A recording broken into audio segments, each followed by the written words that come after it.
विघ्नहर्ता श्री गणेश, श्री गणेश, श्री गणेश। क्या हुआ मामी? आप किसे ढूंढ रही हैं? आज तो आपने मेरा स्वागत भी नहीं किया, मुझे भीतर भी नहीं बुलाया, मुझे दुलार भी नहीं किया। कोई बात नहीं, मैं स्वयं आ जाता हूँ। वैकुंठ मेरे लिए पराया थोड़ी है, ये तो मेरा भी निवास है ना।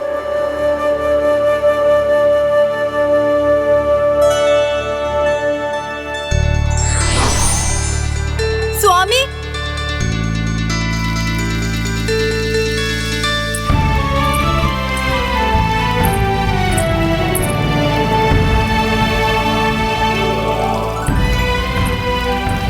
वाह वाह मामी जी, वाह।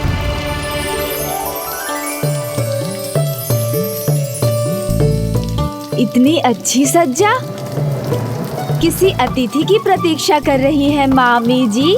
कौन आने वाला है? ये सब सजावट किसके लिए है? हाँ वो मेरे लिए। समझ गया, ये सब आपने मेरे लिए ही किया है। धन्यवाद मामी जी। गणेश,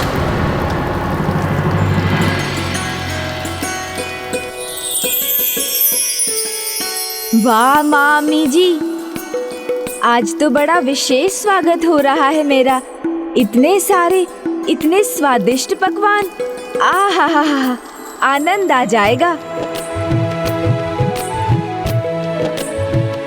आप अपने हाथों से खिलाएंगी ना मामी जी? आइए ना मामी जी, मुझे भोजन परोस दीजिए ना।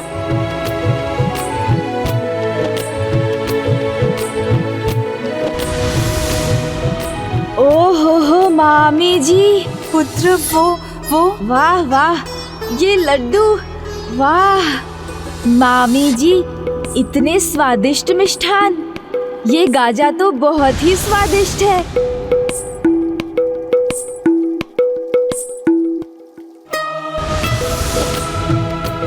ये भी बहुत स्वादिष्ट है। ओहो मामी जी, खीर भी है, स्वयं आपकी पकाई हुई ना? गणेश, ये सब मैंने अपने पुत्र के लिए। मामी जी, ये खीर तो शरद पूर्णिमा की खीर जितनी स्वादिष्ट लग रही है। ये अपने हाथों से मुझे खिलाइए ना।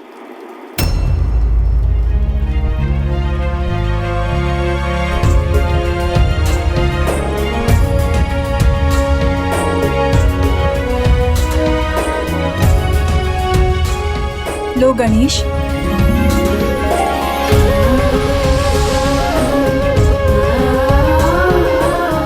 आहा, आनंद आ गया मामी जी। इतनी स्वादिष्ट खीर है, जैसे आपने इसमें अपनी सारी ममता की मिठास घोल दी हो। इतनी विशेष है ये। किंतु पुत्र, तुमने तो मुझे वचन दिया था कि मेरे पुत्र के। गणेश, गणेश, गणेश।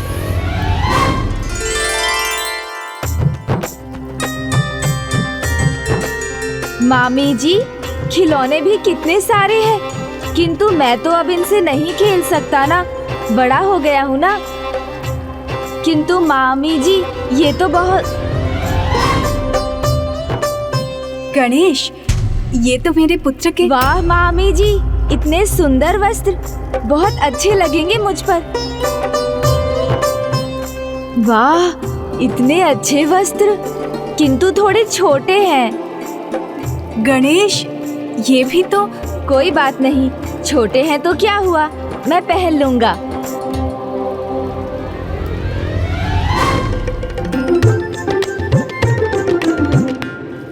वाह मामी जी, ये कंगन तो सबसे अद्भुत हैं। ये तो मुझे आ जाएंगे। अब तो गणेश की दृष्टि इस पर भी पड़ गई। ये भी ले लिया तो मेरे पुत्र के लिए क्या बचेगा?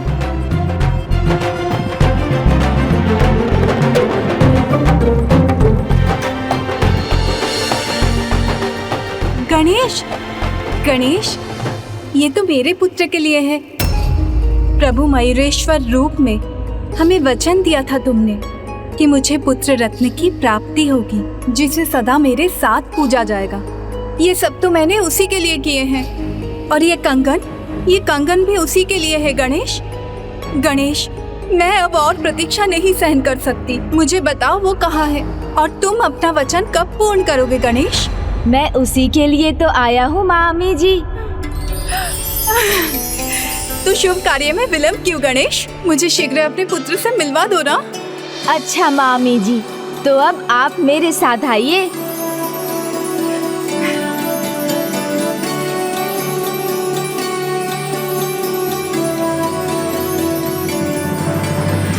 मामी जी, तो आप अपनी आंखें तो बंद कीजिए।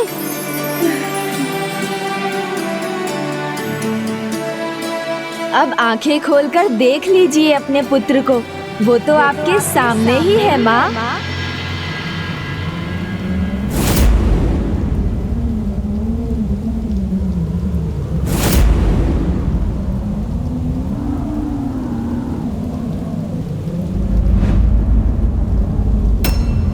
ये कैसा परिहास है गणेश? मेरा पुत्र कहाँ है? मैं ही आपके पुत्र रूप में आया हूँ माँ।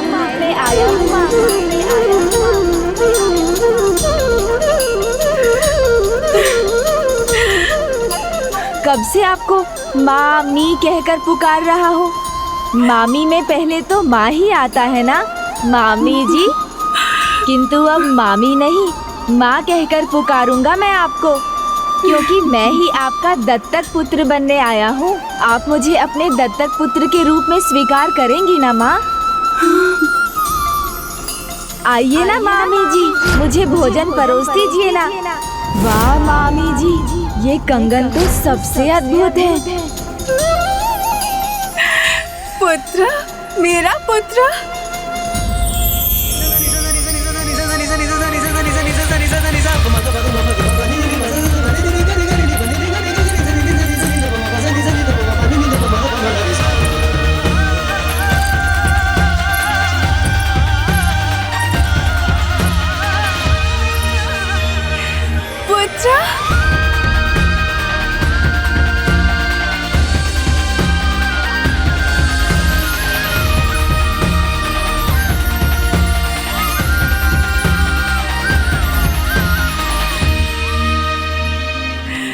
पुत्र, तुम मेरे पुत्र हो।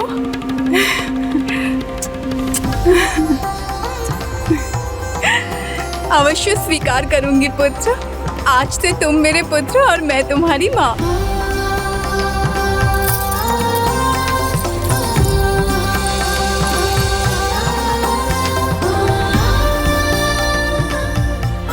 तब मुझे अपनी गोद में बैठने दीजिए ना माँ। हाँ पुत्र, क्यों नहीं।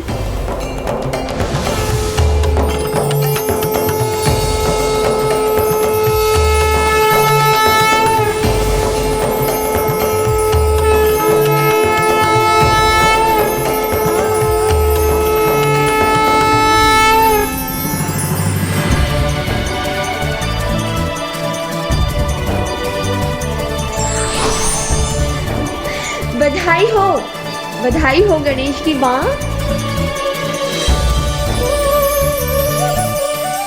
सुनती है गणेश की माँ? कहाँ है आप?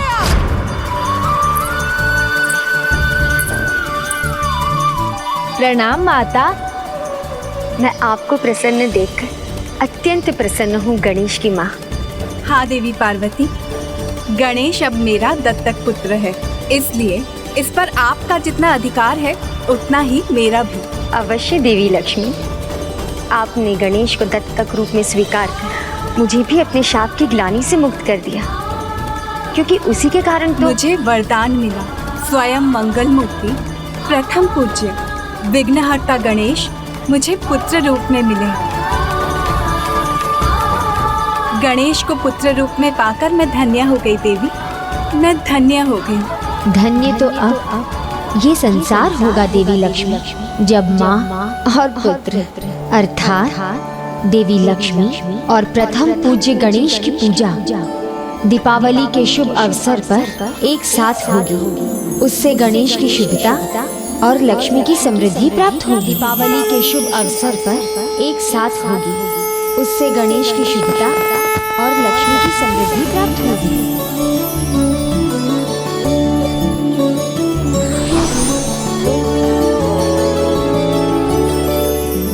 प्रणाम श्री हरिनारायण। प्रणाम माता। वक्रतुंड महाकाय सूर्यकोटि समप्रभ निर्विघ्नं कुरु मे देव सर्वकार्येषु सर्वदा। सर्वज्ञे सर्ववरदे सर्वदुष्टभयङ्करी सर्वदुःखहरे हरे महालक्ष्मी नमोस्तुते।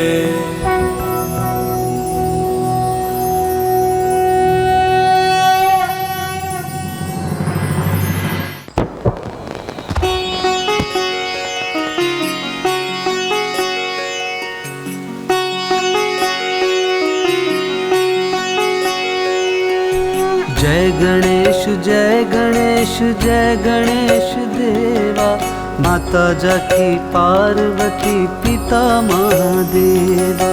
जय गणेश जय गणेश जय गणेश देवा, माता जाकी पार्वती पिता महादेवा।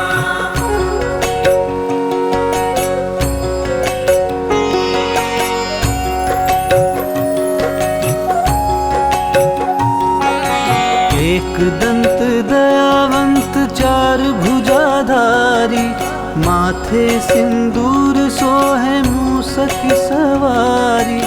एक दंत दयावंत चार भुजाधारी, माथे सिंदूर सोहे मूसक सवारी। पान चढ़े फूल चढ़े और चढ़े मेवा, लड्डून का भोग लगे संत करे सेवा।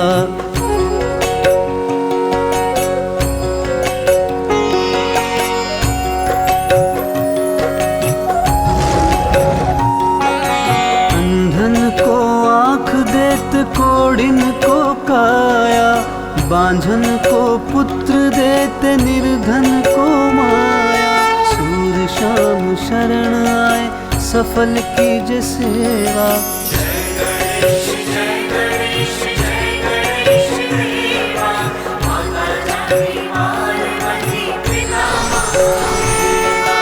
दीनन की लाज राखो शंभु सुतकारी, कामना को पूर्ण करो जग बलहारी। दीनन की लाज राखो शंभु सुतकारी, कामना को पूर्ण करो जग बलहारी। जय गणेश जय गणेश जय गणेश देवा, माता जाकी पार्वती पिता महादेवा।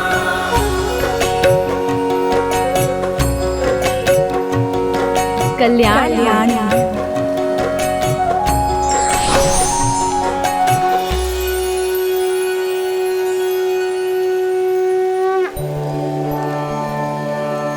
इस मनोहारी दृश्य से किसका जी भर सकता है? किसी का भी नहीं। माँ और पुत्र को एक साथ देखकर अद्भुत आनंद का अनुभव हो रहा है। जी करता है कि देखते ही रहूं, किंतु विवश हूं। जाना होगा। आज्ञा दीजिए देवी लक्ष्मी।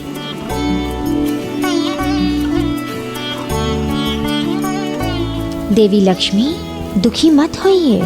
आपको आपकी ममता से कोई वंचित नहीं कर सकता। और अब तो विघ्नहर्ता स्वयं आपके पुत्र हैं, तो निश्चिंत रहिए। जब तक आपका मन हो तब तक आप अपने पुत्र को अपने साथ वैकुंठ में रखिए। मेरा परम सौभाग्य है माँ, जो मुझे दो दो माताओं का प्रेम और आशीर्वाद प्राप्त हो रहा है। मैं तो सदा अपने पुत्र पर प्रेम और वात्सल्य की वर्षा करना चाहती हूँ। अधिक से अधिक समय उसके साथ बिताना चाहती हूँ,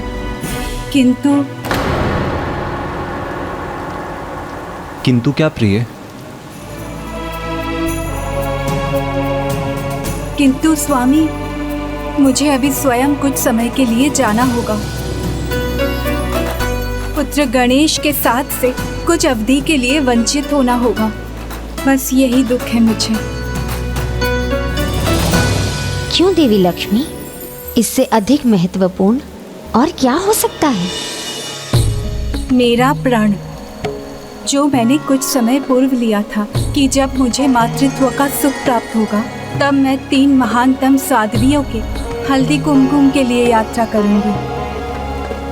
यात्रा? इसमें दुख की नहीं माँ, सुख की बात है, आनंद की बात है।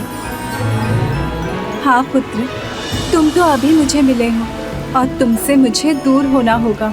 अभी तो मैंने तुम्हें ठीक से दुलार भी नहीं किया। नहीं माँ, आपको मुझसे दूर जाने की कोई आवश्यकता नहीं। साध्वी माताओं के दर्शन करने जाना तो तीर्थ के समान है और अपने माता पिता को तीर्थ यात्रा पर ले जाना पुत्र का कर्तव्य होता है। तो मैं आपका पुत्र होने के नाते आपको इस यात्रा पर ले चलूंगा। हाँ माँ, मैं साथ चलूंगा। तो आपका समय मुझे तीनों साध्वी माताओं की कथा सुनाने में कट जाएगा। आप मुझे ये कथाएं सुनाएंगी ना माँ? अवश्य। देखा आपने देवी लक्ष्मी, आपका पुत्र गणेश कितना चतुर है। इसकी चतुराई आपको सुख प्रदान करेगी और आपको गणेश से दूर नहीं जाना होगा और वो आपकी यात्रा की तैयारी करवाने में भी आपकी सहायता करेगा। हाँ माता, अवश्य करूँगा ना।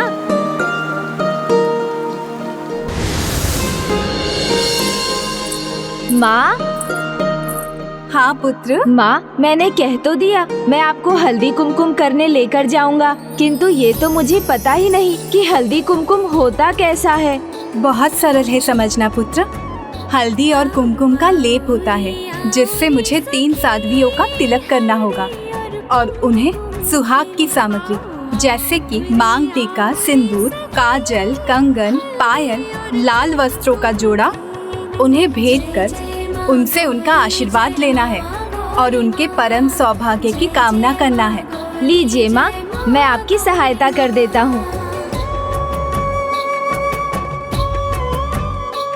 अरे पुत्र, तुमने क्यों पोटली उठा ली? माँ, पुत्र का धर्म है माता पिता की सेवा करना और पुत्र के होते माँ को भार उठाना पड़े, ये तो अनुचित होगा ना माँ। अब मैं तैयार हूँ, चलिए माँ। अच्छा, माँ और पुत्र मिल गए तो दोनों मुझे भूल ही गए। नहीं नहीं, हम तो आशीष लेने आपके पास ही आ रहे थे।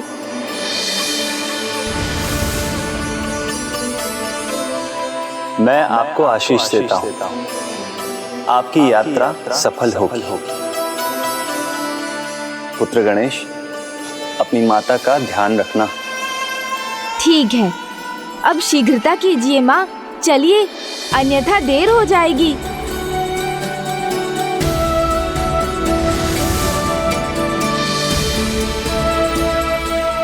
अपनी संतान के साथ यात्रा करने का आनंद ही कुछ और है। माँ, आप तो शांत हो गई। पहले ये तो बताइए, हम किन साध्वी माताओं के पास जाने वाले हैं? जिन साध्वी देवियों के पास हम जाएंगे उनका नाम है देवी सावित्री। आप मेरे पति की आत्मा को नहीं ले जा सकते यमराज। देवी सुमति, अपने पति धर्म की तपोबल को आधार बनाकर सूर्यदेव से ये प्रार्थना करती हूँ कि मेरे पति के प्राणों की रक्षा के लिए आज उदित ही ना हो। किंतु सर्वप्रथम हम जाएंगे गुरु माता देवी अरुंधति के आश्रम।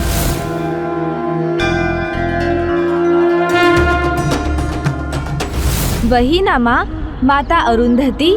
उन्होंने दोनों भाभी माँ, भाभी देवसेना और भाभी वल्ली को विवाह के बाद तारे देखने को बोला था।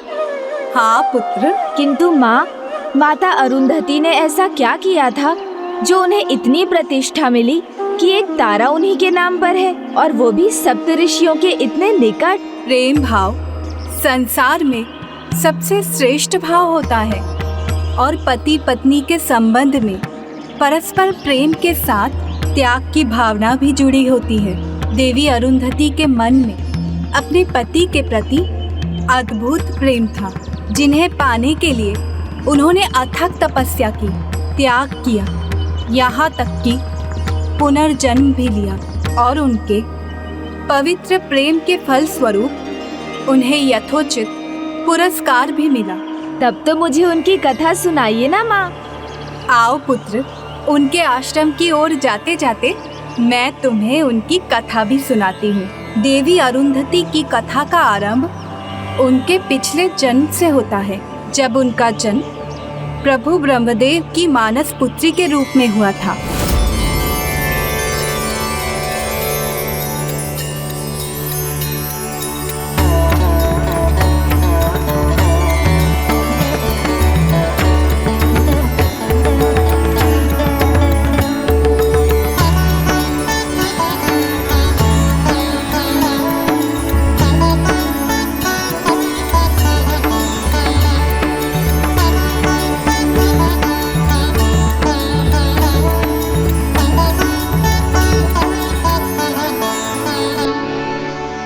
अद्भुत, अकल्पनीय, अति सुंदर।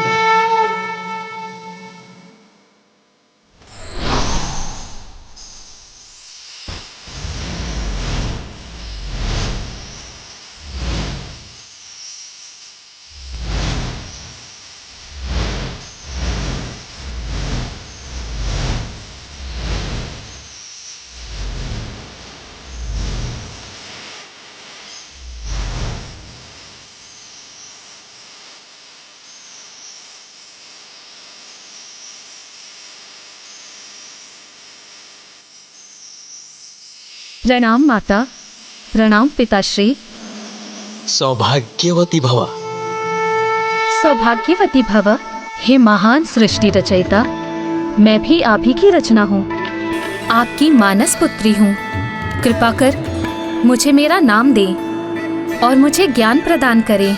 सूर्य का तेज और चंद्रमा की शीतलता, दोनों का अद्भुत समन्वय है तुम्हारी सौम्यता में। तुम्हें एक ही नाम दिया जा सकता है, वो है संध्या। वो है संध्या। धन्यवाद पिताश्री। नाम तो तुम्हें प्राप्त हो गया पुत्री संध्या। बात रही ज्ञान की, वो तो तुम में पहले से ही है, उसे केवल जागृत करने की आवश्यकता है पुत्री। तो पिताश्री, मुझे उस ज्ञान को जागृत करने का उपाय बताने की कृपा कीजिए। पुत्री, गुरु बिना ज्ञान नहीं, ज्ञान बिना जीवन सार्थक नहीं। ज्ञान, ध्यान, धैर्य और कर्म सब कुछ गुरु द्वारा ही प्राप्त होता है। इसलिए सर्वप्रथम तुम्हें उचित गुरु का चयन करना होगा। किंतु मैं अपना गुरु कैसे ढूंढूंगी? और यदि मैंने उन्हें पहचान भी लिया, उनका चुनाव भी कर लिया, तो क्या वो मुझे अपना शिष्य बनाएंगे? जिस प्रकार शिष्य उचित गुरु पाने की कामना रखते हैं, उसी प्रकार गुरु भी योग्य शिष्य पाने की लालसा रखते हैं।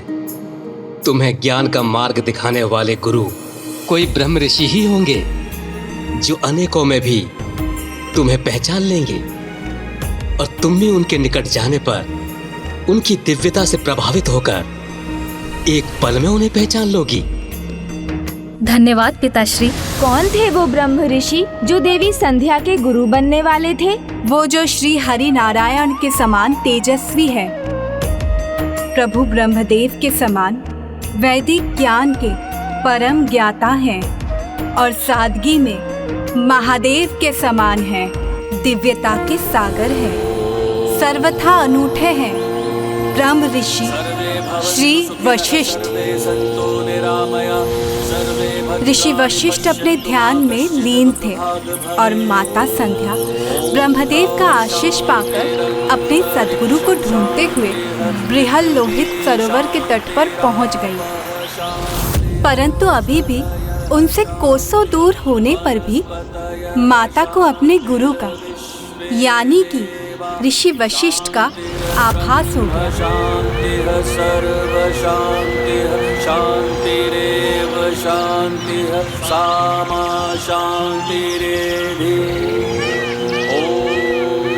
कितना अद्भुत और दिव्य वातावरण है। यहाँ पहुँचते ही मेरा मन का झुकाव ध्यान समाधि की ओर जाने लगा है।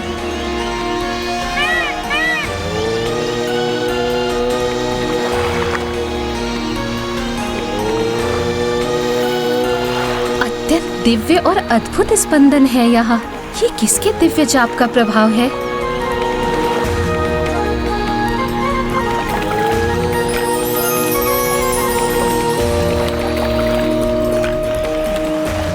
तुम्हें ज्ञान का मार्ग दिखाने वाले गुरु कोई ब्रह्म ऋषि ही होंगे, और तुम भी उनके निकट जाने पर उनकी दिव्यता से प्रभावित होकर एक पल में उन्हें पहचान लोगी।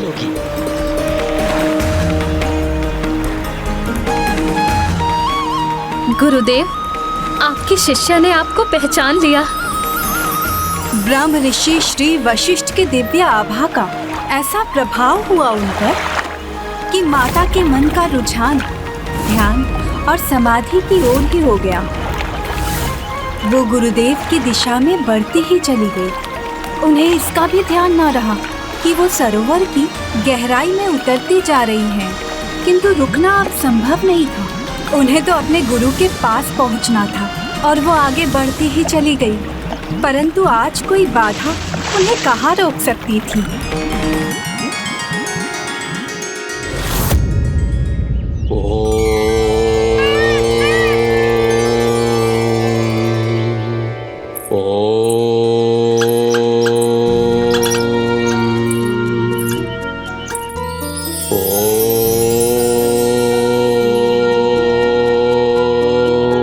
गुरुवर,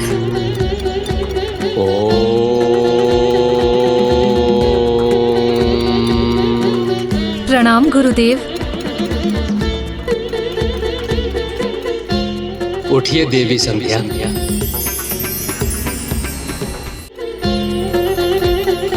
हे गुरुदेव, मेरा परिचय मांगे बिना ही आपने मुझे पहचान लिया गुरुदेव। योग्यता को परिचय की आवश्यकता नहीं होती देवी।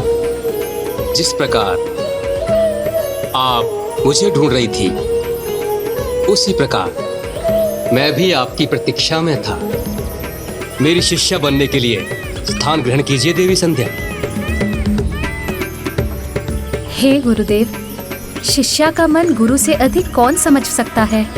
मेरे मन में क्या है ये तो आपको भली भांति ज्ञात है।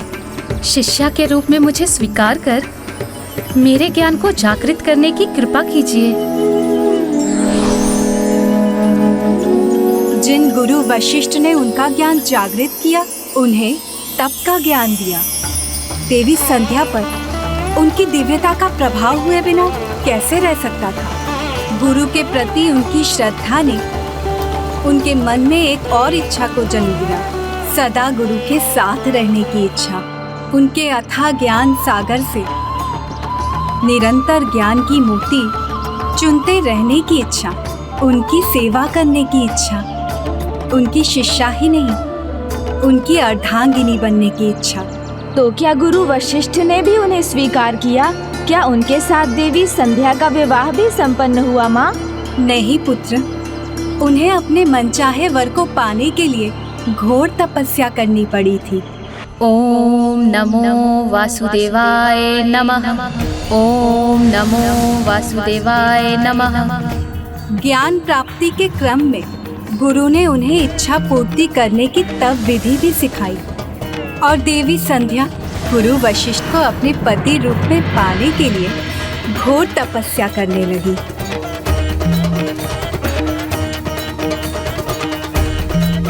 ऋषि वशिष्ठ द्वारा बताए तपस्या के मार्ग पर चलते हुए उन्होंने अत्यंत कठोर तप किया, जिसमें पहले 6 दिनों तक अन्न जल कुछ ग्रहण नहीं किया और फिर प्रत्येक तीसरे दिन ही कम मात्रा में एक पत्र भर भोजन किया।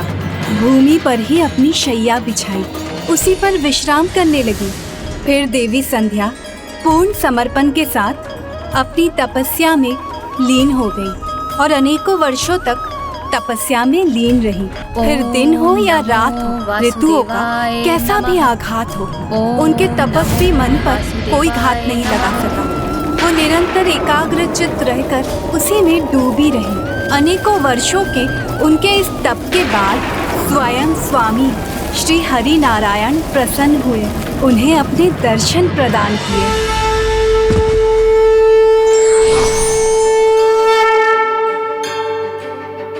ब्रह्मलोक को अपने तेज से प्रकाशित करने वाली कन्या ने इतना कठोर तप कर अपनी देह को कितना दुर्बल बना लिया है।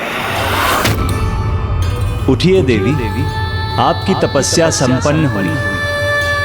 मैं आपको दिव्य ज्ञान, दिव्य दृष्टि और दिव्य वाणी का वरदान देता हूं।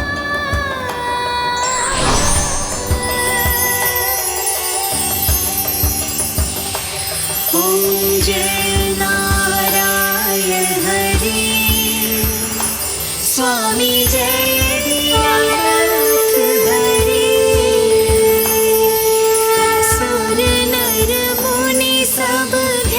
प्रभु,